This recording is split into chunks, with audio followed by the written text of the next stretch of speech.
Hey there, if we haven't met yet, my name's Sarah and I'm the mom next door. Today I'm going to show you how to sew patches onto your Taekwondo uniform using a sewing machine.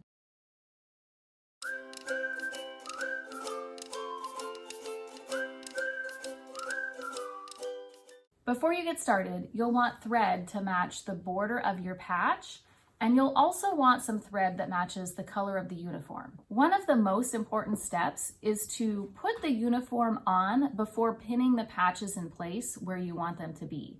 If you lay the uniform out on a table and pin the patches on that way, when you put the uniform on, a patch that looked straight when it was laying on the table won't look straight or centered correctly when you're wearing it. I actually took a guess and I pinned the patches onto my son's uniform, then I had him put it on, and I ended up moving every one of the patches. So super important that you don't skip that step.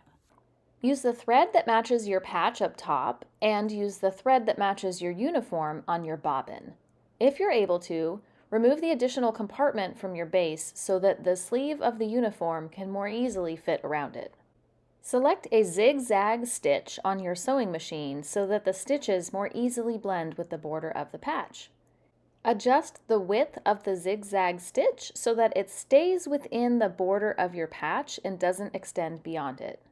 Now you're ready to do the actual sewing. I suggest going at a very slow pace so that you can keep that zigzag stitch within the border of the patch. Sew along each side. When you get to the corner, stop sewing, raise the foot, turn the fabric, lower the foot back, and keep sewing. It may get tricky as your sleeve won't fit nicely around the base of your sewing machine after that first corner.